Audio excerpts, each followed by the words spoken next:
বিন্যাখান্দি উন্নয়ন খণ্ডৰ ভিডিঅ' নৱজিৎ বৰ্মনে ব্লকখনত এক অবাধ দুৰ্নীতি চলাই আছে।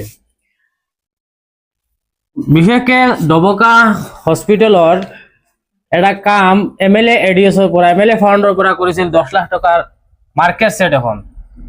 আৰু এই মাৰ্কেট সেটখনত বিন্যাখান্দি উন্নয়ন খণ্ডৰ ভিডিঅ' নৱজিৎ বৰ্মনে AP ফাউণ্ডৰ পৰা 6,49,000 টকা এটা স্কিম ধৰি পেলাই এই পইচাখিনি আত্মসাৎ কৰিছে। এয়া আপোনালোকক দেখুৱাইছো MLA ফাউণ্ডৰ পৰা কাম। এইটো এটা ৰিপৰ্ট, এইটো দিহন্তে 10 লাখ টকা ইয়াত ডবকা হস্পিটেলৰ মাৰ্কেট সেটৰ কাৰণে চেংচন কৰিছিলে। আৰু এই কামখিনি চলি আছে, কিন্তু এই MLA ADSৰ ফাউণ্ডৰ টকাৰ যোনটো মাৰ্কেট সেট বনি আছে ডবকা হস্পিটেলৰ সন্মুখত, সেই একেটা স্থানতে বিন্যাখান্দি উন্নয়ন খণ্ডৰ ভিডিঅ' নৱজিৎ বৰ্মনে এয়া তেওঁ AP ফাউণ্ডৰ পৰা আকৌ 6,49,000 টকা চেংচন কৰি পইচাখিনি টোটেলি আত্মসাৎ কৰিছে। ইয়াত তেওঁ AP ফাউণ্ডৰ পৰা কোনো কাম কৰা নাই, কিন্তু পইচাখিনি অলৰেডি উঠাই খাই পেলালে। ইয়াৰ এক বহুত ডাঙৰ ৰহস্যৰ বিষয়।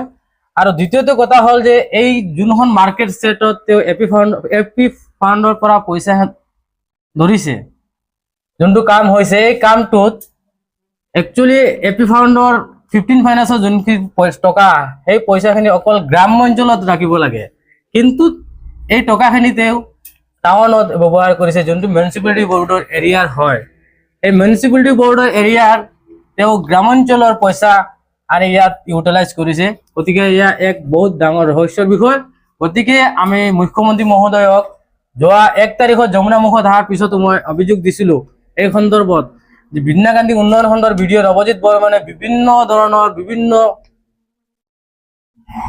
ধৰণৰ লুণ্ঠন ৰাজ চলাই আছে। এই বিষয়ত আমি লিখিত অভিযোগ দিছিলো। আপোনালোকৰ সংবাদ মাধ্যমৰ জৰিয়তে মাননীয় মুখ্যমন্ত্ৰী মহোদয়ক মই অনুৰোধ কৰিছো যাতে বিন্যাখান্দি উন্নয়ন খণ্ডৰ যি অবাধ দুৰ্নীতি চলি আছে, ইয়াৰ এক তদন্ত দিব লাগে আৰু এক বিহিত ব্যৱস্থা গ্ৰহণ কৰিব লাগে। যিহেতু বিন্যাখান্দি উন্নয়ন খণ্ডৰ ভিডিঅ' গৰাকীয়ে আজি কেইবাদিনৰ পৰা বিভিন্ন শিতানৰ পৰা বিভিন্ন PMY গড়ৰ পৰা আদি কৰি অৰুণোদয়লৈকে তেওঁ যি এক লুণ্ঠন ৰাজ চলাই আছে। গতিকে আমি মাননীয় মুখ্যমন্ত্ৰী মহোদয়ক অনুৰোধ কৰিছো যাতে এই বিষয়ত এক তদন্ত দিব লাগে আৰু এই যোনগৰাকী বিষয়া নৱজিৎ বৰ্মন তেখেতৰ ওপৰত এক বিহিত ব্যৱস্থা গ্ৰহণ কৰিব লাগে।